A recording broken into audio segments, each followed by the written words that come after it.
What's up, YouTube? I'm Mike, and today I'm back. I did some research, and I can't find anything in the YouTube rules that would prevent me from making this video for educational purposes, talking about the various ways that I have succeeded in getting girls to be interested in sex with me on a daily basis. Apparently, this is not a common thing amongst human couples. I read studies on a near constant basis, especially regarding people, later in life in long-term committed relationships that are often having sex sometimes as little as a few times a month or less. In my teaser video, there was quite a few people who seemed to be interested in hearing me talk about this topic. So that's what I'm going to do today. I've actually tried to shoot this 3 times, and I keep failing to be able to produce the content that I'm looking to produce, just like right off the cuff, like I prefer to do. So I actually have some notes, and there may be a few more drop cuts in this video than you're accustomed to seeing, just because I want to try to keep everything. I tend to ramble and get off topic, and especially with this topic, it's easy to do. So first up, why am I qualified? What are my qualifications? Why should I be sitting here telling you how, the things that you can do in order to get your girlfriend, your wife, your longtime committed partner interested in having sex with you every single day? Well, the first reason is because I have a PhD in pussy, and I have a DO in the big O. Those are my qualifications. Since everybody's throwing around qualifications these days, I figured I'd make up my own, because over the course of the last 20 years, I must have done enough study, research, lab, and field work to at least have earned a PhD in pussy. So those are the qualifications I'm going to be going with, secondarily to the fact that my success in this particular, arena does not extend to just one woman. So I have had multiple long-term relationships. What is this hair on my hat? Multiple long-term relationships with girls that could not possibly be more different. So I have succeeded in getting every single one of my long-term girlfriends to acquiesce to sex with me on a minimum of once a day basis. And this includes women who were very, very sexually promiscuous, and women who were my current wife, who's a 27-year-old virgin when she married the first time. So I've kind of succeeded across a broad spectrum of women, which makes this a relatively good study group, because I know that the methodologies that I've employed don't just work on a specific subset or specific type of woman. Unless I just happen to have the magic stick, which I guess is not entirely impossible. So I did some thinking last night. I made this video last night, and I decided that I just didn't like it because I felt like it didn't hit on some of the bigger points and wasn't available to a broader audience. So what I started trying to figure out is, because it dawned on me, it's like my current wife is not the only woman who has agreed to this frequency. My high school girlfriend agreed to this frequency. My girlfriend outside of high school, just various women that I have, my ex-wife, every woman I've ever been in a long-term relationship with has chosen to have sex with me on a very frequent basis.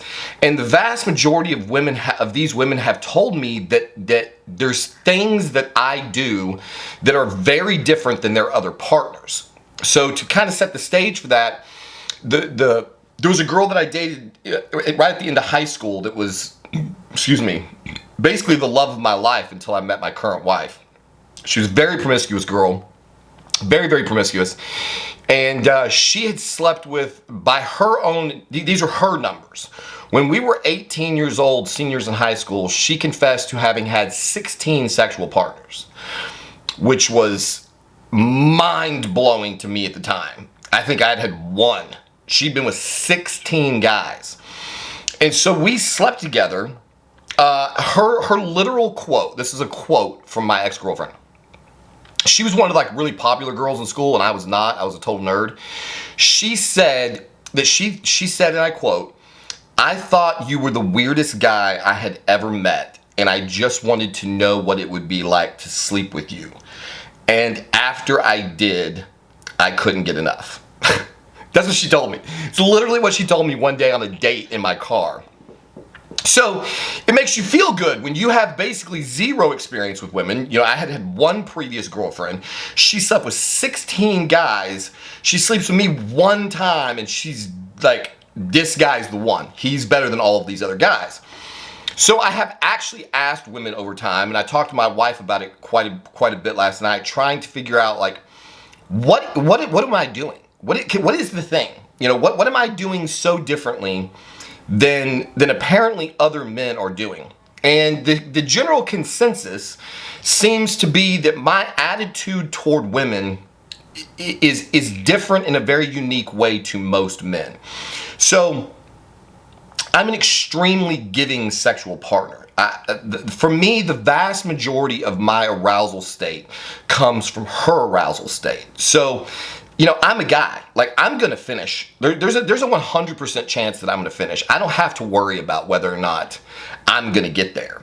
And so many men seem to be very selfish lovers. They seem to be very consumed with getting what they want. And while this can work to some degree, women effectively want to be desired. You know, a girl will sleep with a guy that she's not otherwise terribly attracted to just because he can make her feel so wanted. The problem that seems to occur with a lot of men is that they succeed in making the girl feel wanted in the club. But then when he gets her to the house, it becomes like he shifts gears and suddenly she starts to realize like he's only really in this for him. He doesn't really care about me getting my needs met. And that seems to be one of the things that separates me. When I engage in sexual congress or any type of sex act with a woman, I'm effectively trying to worship her body. I want her to feel like she is the only woman in the world, that I'm not thinking about a past lover, or I'm not thinking about a notch in my belt, or I'm not trying to get this act over with, or I'm not, like, to me, I want to create an experience sexually where time disappears and you were so caught up in this act that you're not thinking about anything else. So like with most of the girls that I slept with in my early teens, you know, I started with oral. And I was shocked to find out the number of girls that they were not having this experience with guys. The guys they were sleeping with were not, you know, they were not jumping at, you know, they weren't chopping at the bit to go down on them. They were just trying to get their dicks wet. They were just trying to get their needs met. And so these girls often just felt like a means to an end. They just felt like they were being used by men sexually and there was nothing really in it for them. And so if you start the act out trying to worship her body, like I would often start with a foot massage that would lead to like caressing her legs or calves. I would basically kind of try to work my way into sex that I didn't even really have permission for, rather than be like, hey, you want to fuck? And then just go at it. To me, that's the single worst way to start a sex act. And so for me, I always wanted to try to make things feel organic. So if we start with a foot massage and some playing, some talking, some giggling, worked your way up her legs, next thing you know, she's becoming more pliable. And then you get possibly to digital manipulation and then to oral manipulation. And next thing you know, you're having sex with this girl that, you know, maybe that's what she came over for, but apparently that methodology is very different than the guy who's like just wants to throw her in the truck bed.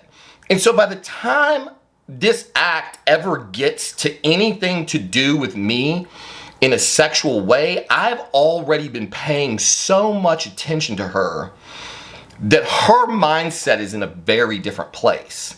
You know, what woman doesn't like a foot massage? What woman doesn't like to be caressed and touched and diddled and licked and all of these things? Like, most women want this interaction, and it appears that many women are not getting it. So in the early days when I wasn't engaged in long-term relationships, even the girls that I was sleeping with on a short-term basis, this was the way I approached sex with them. And that seemed to set me apart from most other guys that they were coming into contact with. So then once you get into an actual relationship where now you're in a committed relationship, you're sleeping with the same girl over and over again. My goals with sex, because like growing up, I was not big like this. Like I didn't have a body that girls might look at and go, oh my God, look at his abs, look at his shoulders. Like I was not tall, dark, and handsome by a long shot. And so I knew that I had to do something to differentiate myself from all of the popular guys, the guys that every one of the girls wanted, the prom king, the quarterback on the football team, the baseball player with the nice ass and his his whatever baseball outfit that the girls were, cheering for on the sideline. I didn't have that kind of immediate, like, short-term appeal. I wasn't gonna go to a club and just have girls just throwing themselves at me for one-night stands. So what I had to do in order to get close to women is I had to learn how women operate. I had to learn how to kind of get close to a girl in sort of a friendly status where basically she doesn't see me coming. She doesn't realize that I'm actually angling towards sex, but I'm coming across as a friend and a confidant. Because, the second they saw me coming, if I hadn't got my hooks into them, basically, they would start rejecting. Like, this guy thinks he has a chance with me. Like, no, we're not doing that. We got to shut this down. And so I used to use this term to describe the way I got girls. I used to say that I'm like a fungus. I'm like athlete's foot. You ever had athlete's foot? Your foot starts itching and you start scratching, or anything that's like histamine releasing. You get a bug bite and you scratch it and it feels good to scratch. So you scratch it some more, you scratch it some more, you scratch it some more. That's kind of how I would invade a woman's mind. Like I would become so much fun for her to be around that before long, she got infected by me. And she started noticing that she wanted to spend more and more time with me, more and more. She wanted to scratch that itch more and more frequently. And then I could kind of get in the back door past some of those more typical defenses that would keep a woman from sleeping with a guy that she wasn't actually tremendously attracted to. And so one of the things that I learned in this process is that I had to learn how to talk to women.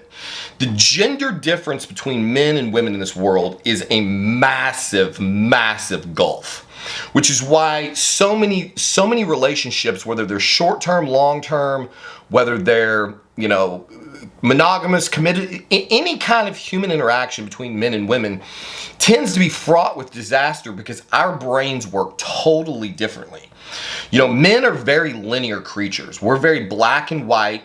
And so for a man, sex starts like when sex starts. A guy gets horny or whatever, or he decides that this is the time to go. Maybe you always have sex at night at 10 o'clock after the kids go to bed. You've got some kind of routine.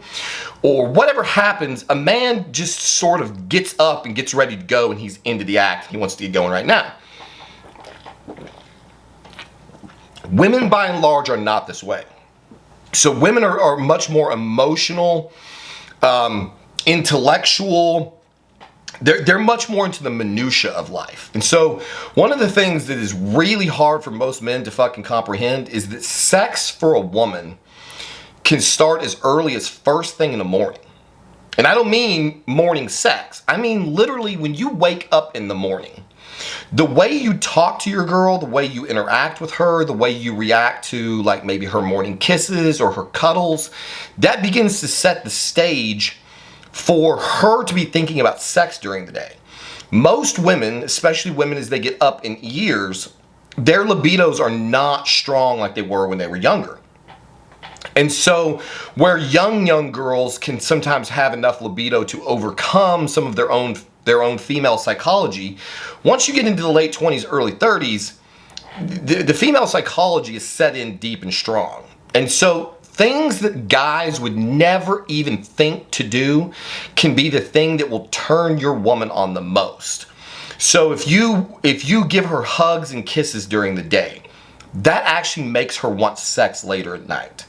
If you pinch her butt while she's cooking, if you give her an embrace, little text messages from the road during the day or from the office, there's all kinds of these like little things that guys don't in any way connect to sex that girls do connect to sex. So a guy might be like sending her a dick pic, like, hey babe, check out my dick pic. Want to have sex later on? Been thinking about your wet pussy all day. Like, for a lot of girls, this is the opposite of what they want. They would rather have some sweet message or some kind of little special attention, something that makes her feel like she's special. That's what she wants to feel like. She wants to feel like she's special, like she's not just another place for you to get your needs met. She doesn't ever want to feel like she's being used.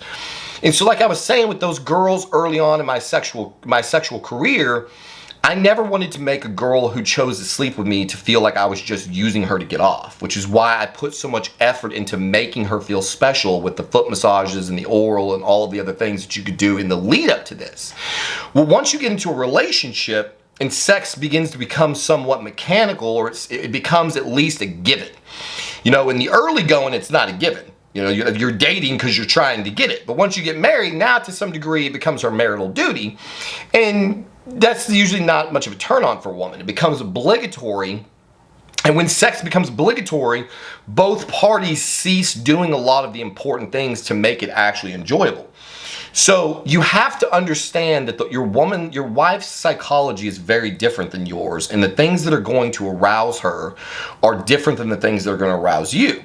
It's not a fucking total deal breaker if you're not able to do these things during the day. This is something that I routinely fail at because I don't think to go hug her and kiss her while she's cooking. You know, I get busy making videos or whatever, and so it's something that we definitely have to work on. But my wife will tell me on a regular basis, like, man, what really got me going today was when you came and wrapped your arms around me while I was making red beans and rice. I'm like, really? It wasn't like the porno story I wrote you last night? She's like, no, it wasn't the porn story. So while there are obviously psychological differences, this brings us to our first real physical difference. And that is, again, that men are very linear creatures. We just think with our little heads, right? Like that's the stereotype. Men are always thinking with their little head. We're thinking hard penis, wet vagina, insert with enough speed and friction and time, and we're going to complete the sex act and everybody's going to be happy. No, guys, not everybody's going to be happy. Because, see, women are not linear. They are the fucking opposite of linear. They have a vagina, which is what we're after, and then they have this little thing called a clitoris sitting up here completely out of the way for some unknowable fucking reason. I would hope that there's no one in my audience that does not have a full working knowledge of the clitoris. I read about this on a near constant basis, and I always just think it's like a joke, like women aren't being really serious. Like, ladies, if there's ladies watching this video, please in the comments, tell me, have you really actually in like the 2000s, you know, in the age of internet pornography, have you still really managed to come across a guy who cannot find your clitoris? I just don't believe this is true. Like, I cannot believe that this is really happening, but we hear about this quite a lot.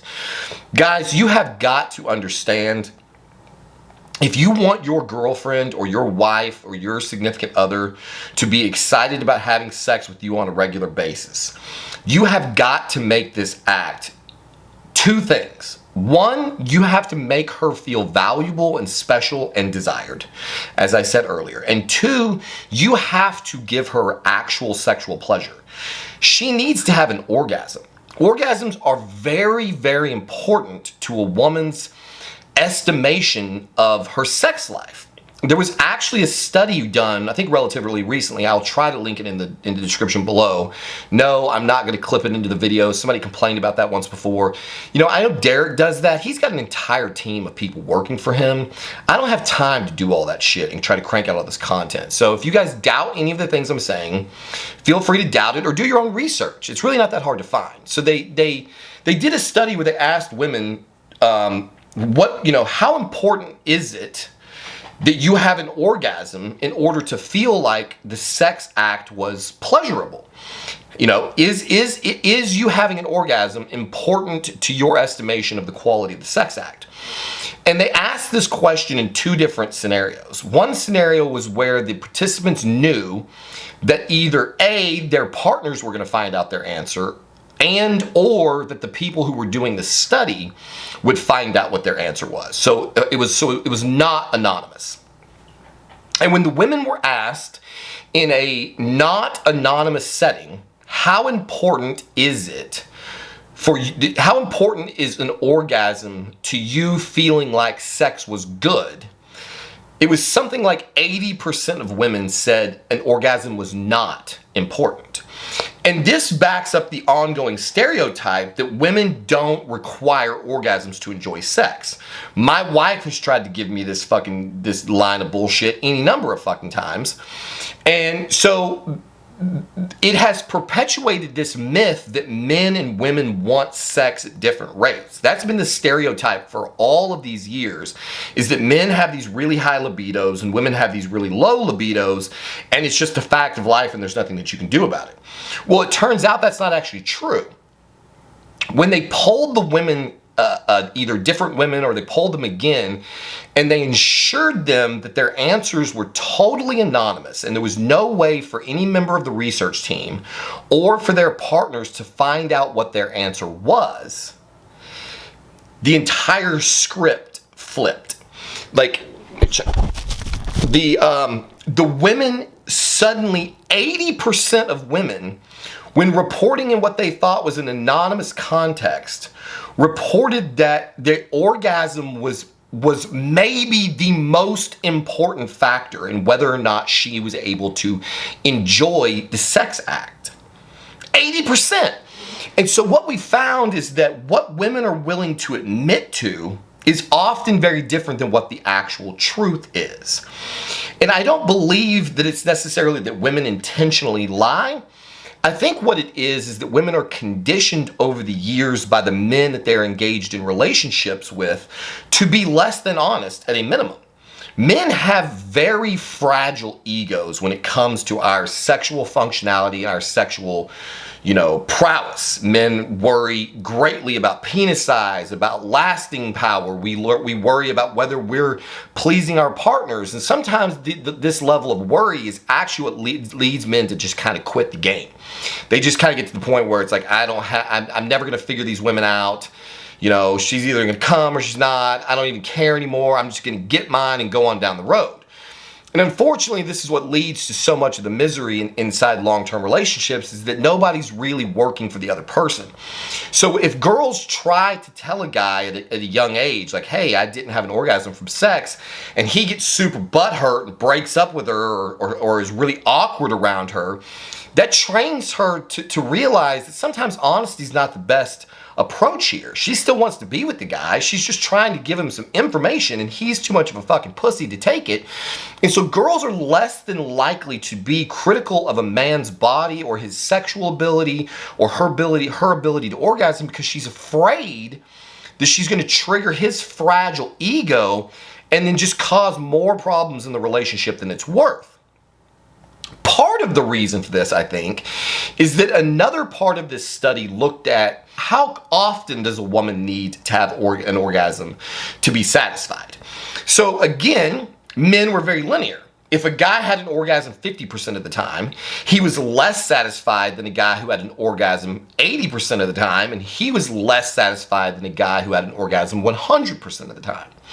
But what they found in the women was something different. While being questioned in an anonymous fashion, the vast majority of women said that it was very important to them that they orgasm from sex or orgasm during the sex act in order to enjoy it. But when they asked them about orgasm frequency, a girl who orgasms 6 out of 10 times was not less happy than a girl who orgasmed 10 out of 10 times. So when it came to orgasm frequency, what they found in the study was that there was a point of diminishing return. And the way they estimated this out was that women don't actually expect to come every time. Women seem to understand their bodies, and they know that there's a variety of factors that can get in the way of them having an orgasm. Some women just cannot orgasm every single day in a row. Sometimes they need a couple of days to kind of build up. Whereas guys, we can just fire one off one after the other.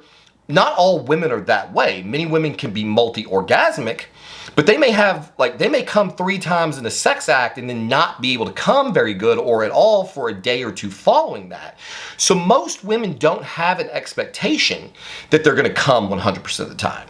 60% of the time seems to be the cutoff. If a woman has an orgasm 60% of the time, then she typically in this study rated her sex life as being very good. So that takes some of the fucking pressure away. So this is what we found from research about how important the orgasm is. It is very clear that despite what your girl tells you, if you are going to get her into a state where she is going to be looking forward to sex on a regular basis, you have to actually satisfy her needs, which means she needs to be having an orgasm on average of 60% of your sexual encounters. And every time she has an orgasm, this is going to activate the reward system in her brain, and the reward system in your brain leads to addictive behaviors. So this is the other reason why it's a really bad idea for couples to go too long without having sex. Even if you have sex 3 times a month and it's mind-blowing sex 3 times a month, that's far better than a lot of people are getting, but you're not activating the reward pathway enough to keep you coming back for more. As frequency increases, the desire actually increases. It doesn't work in the opposite direction. The more you fire the reward pathway, the more she's going to want the reward pathway fired. So it's very important that we find ways to help the women in our lives have orgasms. Now, how can we do that? Well, like I started saying earlier and got sidetracked with research, the female anatomy is totally different than the male anatomy, and they have these things called clitorises. If you do not stimulate your wife's clitoris, or if she is not stimulating her clitoris, the likelihood in which she's going to have regular orgasms decreases in a massive way. Now, there are always outliers out there. There are girls who can orgasm frequently from penetrative sex alone. There's always outliers, but what we're talking about is on average, the average woman requires some type of clitoral stimulation in order to achieve orgasm. So we definitely want to make that the number one focus in any sex act that you're engaged in, and this is where men unfortunately kind of come up short. The clitoris is not positioned in the greatest location for a man's body to be able to stimulate it purely on his own. In fact, the only way to really stimulate a woman's clitoris during a sex act, if you're not using your hands, like reaching around or something in, like, say, a doggy style position, is to be engaged in missionary sex where you are completely penetrating her and you are grinding or bumping your pubic bone against her pubic bone or against her clitoris so that there is friction and pressure in that general area. And if a woman is relatively sensitive like that, it can lead to orgasms from penetrative sex only. These are, for most women, a low likelihood of occurrence. Now, I have had all types. So I have been with girls, like I said, the girl who was very promiscuous in high school, she required very little to no clitoral stimulation in order to orgasm on a very regular basis. She seemed to primarily have vaginal orgasms, and so she had no problems with personal lubrication. Sex with her was almost like having, like, it was almost like a man. Like, she was pretty much going to come every single time from sex if I lasted long enough, which she had ways of assuring that occurred, which is for a different video. And so it was pretty much a guarantee. She had very, very high libido, very, very high drive, and she was basically an outlier. I don't know, like, she was a very promiscuous girl, and there was obviously a reason. Her body functioned at a very high level, functioned much like a man's, like the level of a man. Most women are not this way. Most women, some women, like my ex-wife, could orgasm from penetrative sex, but really only after we started with some kind of clitoral stimulation. So 69, for example, for a little while to get her nice and revved up. So she might come once from 69 and then once from penetrative sex if she was also digitally manipulating her clitoris during the sex act. So like I said, there's all kinds of varying degrees. There's a joke about clitorises that, you know, the amount of sensitivity from one girl to the next is stark. So like, for example, most of the girls that I've been with before my wife, the tiniest amount of any kind of stimuli to the clitoris could almost be too much. Like you know, you had to lick very gently in the beginning to kind of warm things up before you could really go after this thing. And then some girls have clitorises that are far less sensitive. My wife calls her clitoris, says her clitoris is more like a fucking turntable on a DJ booth. Like you gotta really fucking mix it up and put a lot of pressure and do a lot of things to really get her clitoris to kind of wake up and come alive. And that was one of the things that can make, you know, relationships with one girl to the next so confusing. Is like, I wasted a whole lot of time in the early marriage to my wife, like attempting to go down on her, and she never really enjoyed it, and I couldn't understand why. Like, that was always something that girls like lauded me for, like that I was really good at going down on girls. And then I get with my wife and she's just totally disinterested in me going down on her. And it took forever for her to open up about her sensitivities, and she was just like, I can't really feel it, you know, like there's this gentle licking on it, and it's almost just like kind of annoying because it's like not really going anywhere. And so it took a while for her to open up and be honest about the fact that she needs a lot of pressure in order to really enjoy clitoral stimulation. So the types of toys that she used vary quite a bit with the toys that other girls would use. So in order to get your girl to enjoy sex, we need to get her to orgasm regularly. And in order to get her to orgasm regularly, you need to learn to pay very special attention to her clitoris. If you are opposed to using toys, this can be done with fingers and tongues, but rest assured, depending on the type of girl you have, you could be setting yourself up for a lot of work. So in previous relationships, like I said, with girls who had naturally very sensitive clitorises, you know, I was perfectly capable of providing more than enough stimulation through oral alone to at least get maybe one orgasm out the gate before the sex act even started. With my wife, she requires such an insane amount of stimulation that while I have succeeded a handful of times in 8 or 9 years of constant sex and constant oral sex and trying to get her to climax this way, it is very difficult. Generally, it will only happen if we haven't had sex for a few days and she's really, really pent up. That's like the highest likelihood. But in order for me to apply enough stimulation to her clitoris, it takes a lot of very fast tongue motion and a lot of pressure. So I'm having to press my tongue forcefully against her clit and lick it at the same time. And this is it's a lot on your jaw. Like 15 minutes of trying to create a tremendous amount of pressure with a lot of flicking and circling and licking alphabets and all the crazy things that guys try to do to unlock this hidden box, which is the female clitoris. It is, I mean, it's doable, but man, if you're having sex 365, like that's a lot to sign yourself up for. So that brings us to the next stage of the game, which is your wingman. Your best friend in this entire situation is that you need, if you are like me, if you're having a girl who struggles to orgasm from fingering, licking, certainly penetrative sex, you need to get this girl a vibrator.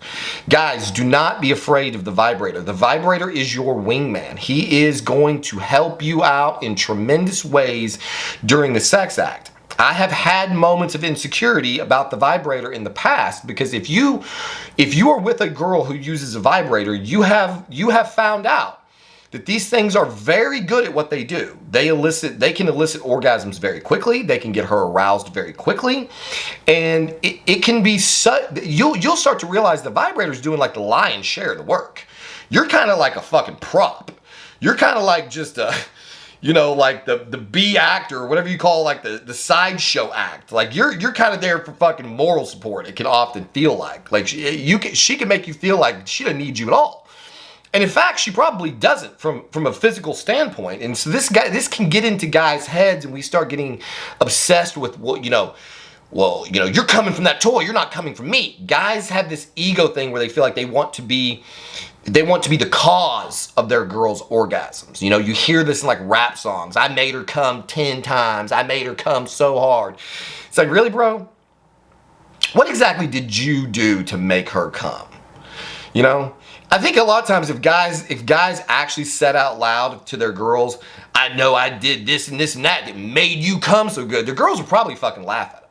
Not that a guy can't induce an orgasm in a woman, but in a lot of cases, he's really just along for the ride. Like girls can have an orgasm in spite of you. You could be thinking you're King Dingaling over here pumping away and saying a bunch of dirty shit. And meanwhile, she's tuned you completely out. She's locked in her own little fantasy world. She's just trying to ignore the dumbass shit you're doing so that she can masturbate herself just long enough with whatever penetrative stimulation you're providing so that she can have an orgasm in spite of you. And this same guy's gonna go out and brag to his buddy, yeah, man, I made her come about 14 times the other day. And she's like, no, you didn't. I came in spite of your dumbass saying idiotic shit the whole time. So you can't get caught up in being the causal factor of your girl's orgasm. Which brings me to my next point. The importance of coming together. If you are going to maintain a healthy sexual relationship with your wife, your girlfriend, your significant other, it is of paramount importance that the two of you orgasm together. Now, that does not mean at the same time. While that is nice and it's something I think we all shoot for, the thing that is of paramount importance is that you both come in the presence of one another, even if those are at two distinct times during the sex act. So, for example, let's say your girl does not come from penetrative sex. Like you guys are in the beginning of trying to figure this thing out and it's just not working. And so she's got a vibrator and she can play with her toy and she can make herself come. Or let's say you guys watch a little porn as a form of foreplay before sex and she vibrates her clitoris and brings herself to orgasm. This is a very, very powerful and important thing to have happen in a relationship and something that you should furthermore not be insecure of. What you want to do is if your girl is masturbating with a toy, you want her to be in very close proximity to you. Ideally, like when my girl plays with her toys, I hold her. I rub her body. I caress her. I talk to her. The whole time she's playing with her toy, I am touching her in some way. I want her to orgasm with her toy alone at least one time every time we have a sex act. That takes a tremendous amount of pressure off of me. So what we typically do is we start out with protracted foreplay. So we might do something like put on a little porn to get things going. She plays with one of her mini toys and she's got like the wands and the bullets and the little suckers and all kinds of varieties of vibrators, different intensities and vibration patterns. She's got the whole smorgasbord of mechanical devices. So she rotates through her mechanical devices trying to find what is going to work for her at that particular evening. And I actually, I try to find the good porn and I talk dirty to her and I try to get her to come first. The thing that you guys need to understand is that when a woman or a man has an orgasm, it causes an oxytocin release in the brain. Oxytocin is a bonding hormone. It's a bonding chemical. When you experience a flood of oxytocin, it will cause you to bond to the person that you are close to. This is nature's way of getting women to breastfeed. Any woman who's ever breastfed a baby will tell you that in very short order, it becomes terribly uncomfortable. Their nipples get chafed and raw and cracked and sore and swollen. And it's like they get to a point where like, oh my God, I don't want this kid to ever put his mouth on my nipple again. What helps a woman overcome The extreme discomforts of constant breastfeeding is the fact that every time she breastfeeds her infant, she gets a massive oxytocin release in her brain, which causes her to bond to the infant, and the oxytocin is actually addictive. It is a habit-forming chemical. And so the woman will get bonded to her child, and she will acquiesce to this act that can otherwise sometimes be very uncomfortable. Women can literally get addicted to breastfeeding. My ex-wife got addicted to breastfeeding. She would not stop breastfeeding our son, and it was time for him to be weaned, and I couldn't get her to quit. And I took her with me to one of his doctor's appointments, and I snitched on her, and the general helped convince her, like, this is time. You need to stop breastfeeding. And so she had to like wean herself off of this addiction that she had developed to the oxytocin release that she gets from the breastfeeding. So when a girl plays with a vibrator, whether she's watching porn or not, and she has an orgasm in your arms, it doesn't matter that the vibrator caused the orgasm. If you're holding her and caressing her and touching her and whispering sweet nothings into her ear while she's having an orgasm, when she gets that oxytocin release, it's going to cause her to bond to you, and it's going to activate her reward pathways, and she's going to say, wow, that felt really good. I want to do that again. One of the ways that you can get your wife worked toward the direction of having little to no sex on a regular basis to having lots of sex on a regular basis is with little small steps. You don't have to go from no sex to just a whole bunch of pussy pounding and think that she's going to like that. She's probably not.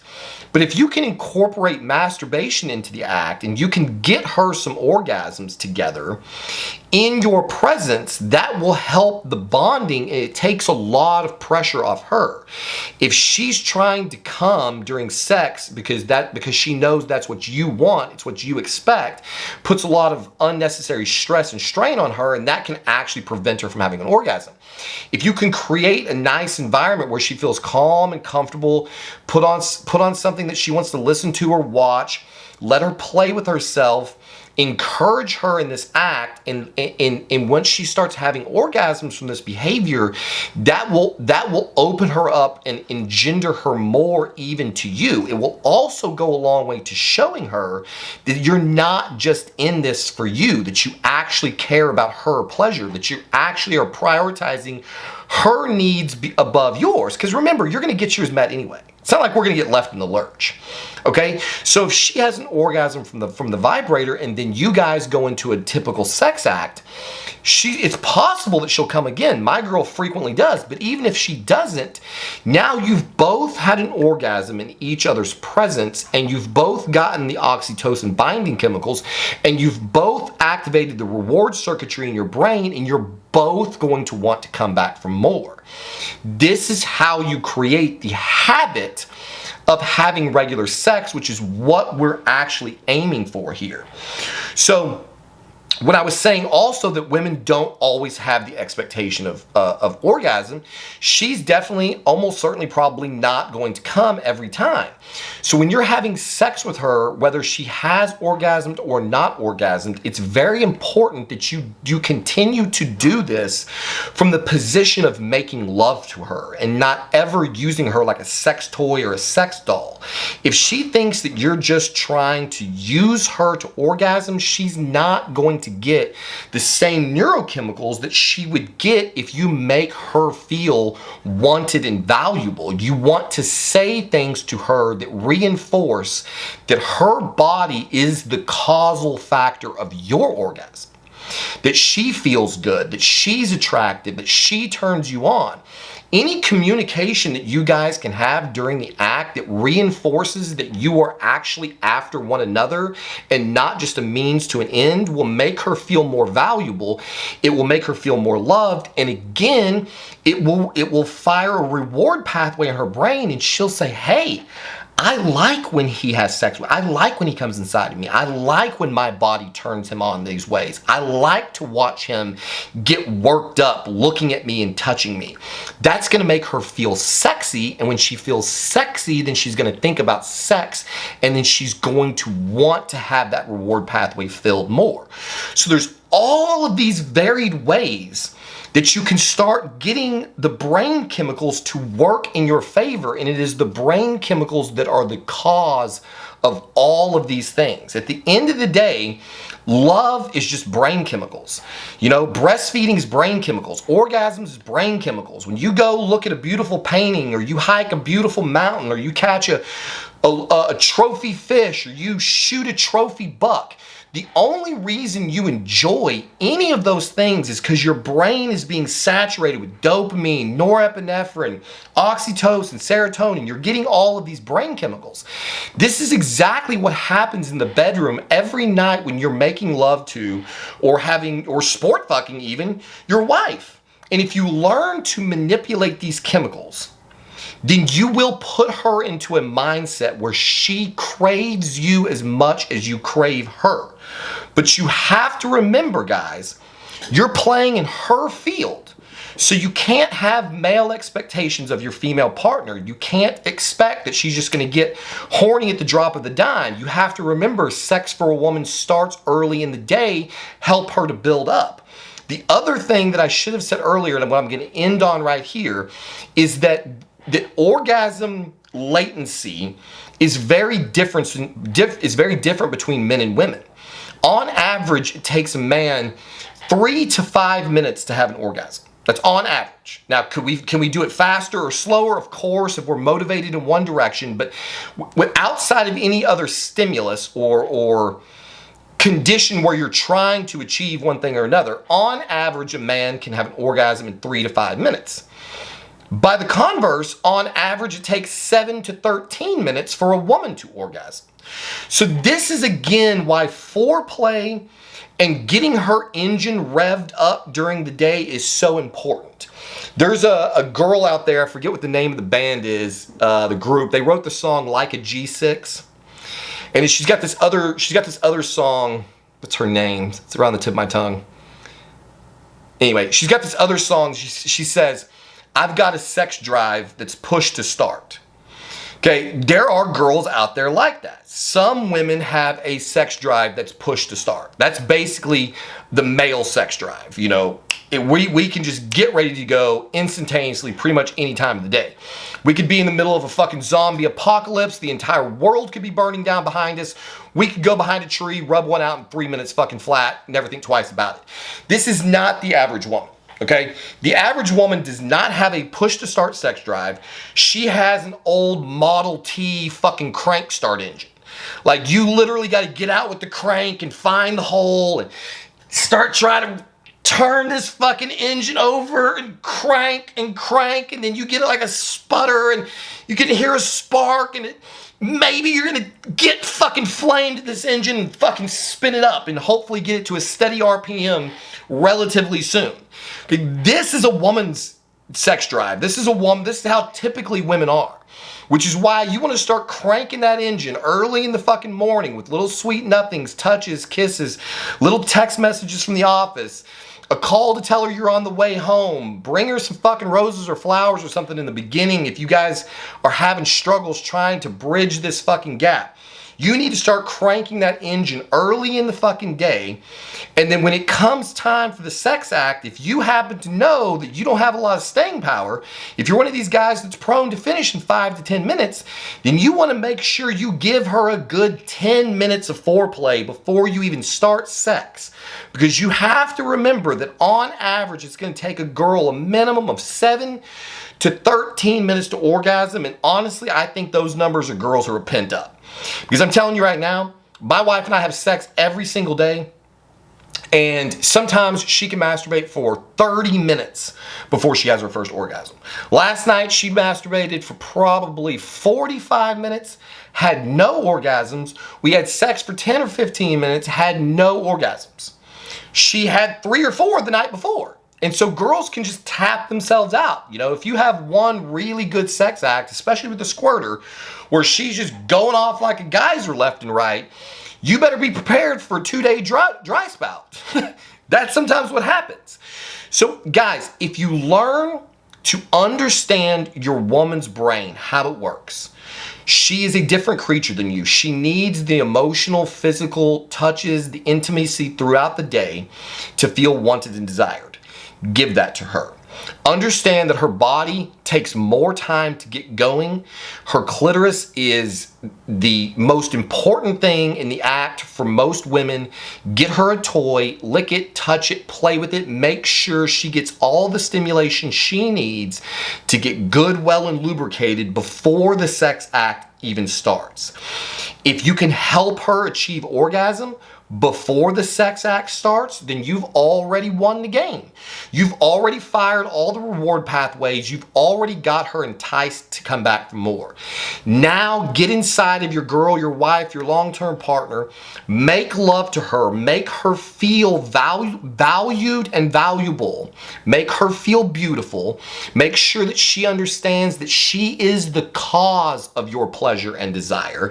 That will fire the remaining reward circuits so that she can enjoy sex with you even when she doesn't come. We can move the pieces around on the chessboard and zero in on something that will work the overwhelming majority of the time. And I promise you, if you follow these guidelines, and there's a lot more, and feel free to ask any questions in the comment section below, then you will definitively get pretty much any girl on this planet to start thinking about and wanting these sexual interactions with you far more than she currently does. The last and final thing I'm going to say on this is that if you are currently in a fucked scenario where you are not having sex regularly, you have a big hurdle to overcome, because she's going to give you all of the common excuses. I'm tired, my head hurts, I have cramps, the kids are stressing me out, the bills are piling up. The reason she's giving you all these excuses is not because the excuses are the real cause. It's because she has not had the reward pathway fired enough for her to come up with excuses to overcome her excuses. That's how the reward circuitry in the brain works. That's how we can so easily get fat. You know, we eat a piece of cake, we go, damn, that tastes good. We know we shouldn't eat another piece of cake, but then we start telling ourselves shit like, well, you know, I did work out an extra half hour on the treadmill today, so I think I probably earned at least one more piece of cake. This is the kind of bullshit you need to get going in her head, because right now she's going, I'm tired, I'm crampy, I'm on my period, the kids were really stressful today. Once you get her to find out that she can come get in bed and watch some good porn or get cuddled or get kissed and play with a toy and have a really good rewarding orgasm, and she can have all of that cost and risk free, that you're willing to go in there and give her a foot massage or a fucking calf massage or do a little something, have a little 69. There's all kinds of things you guys can do to bridge the gap between what's going on in the day and what's going on in the bedroom. And then you can start getting these reward pathways fired, but it's going to be a slow process out the gate.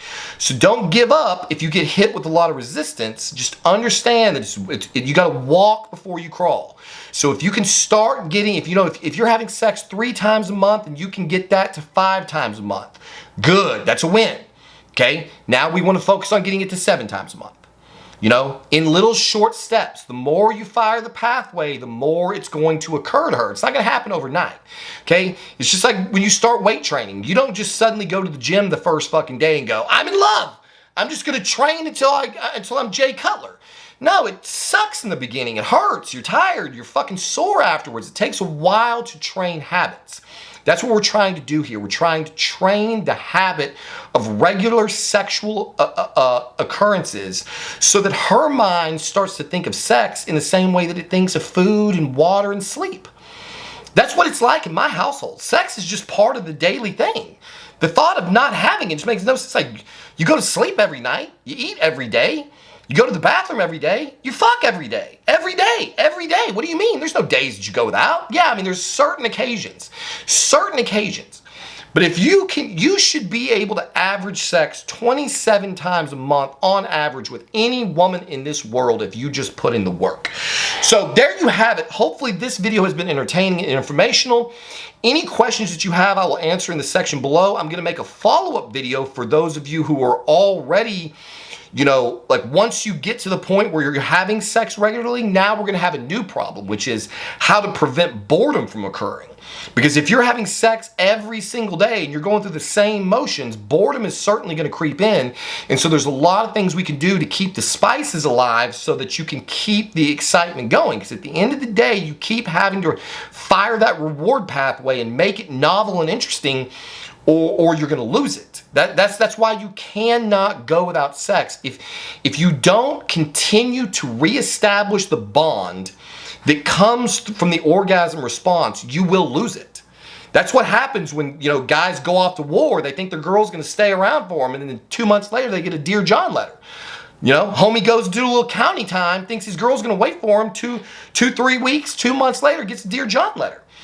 When she doesn't see you every day, when she doesn't communicate with you every day, when she does not come in your presence every day, the bonding chemicals begin to break down.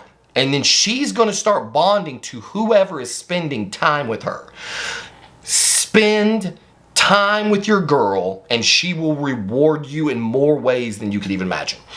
Thank you for watching, and as always, we'll see you on the next one.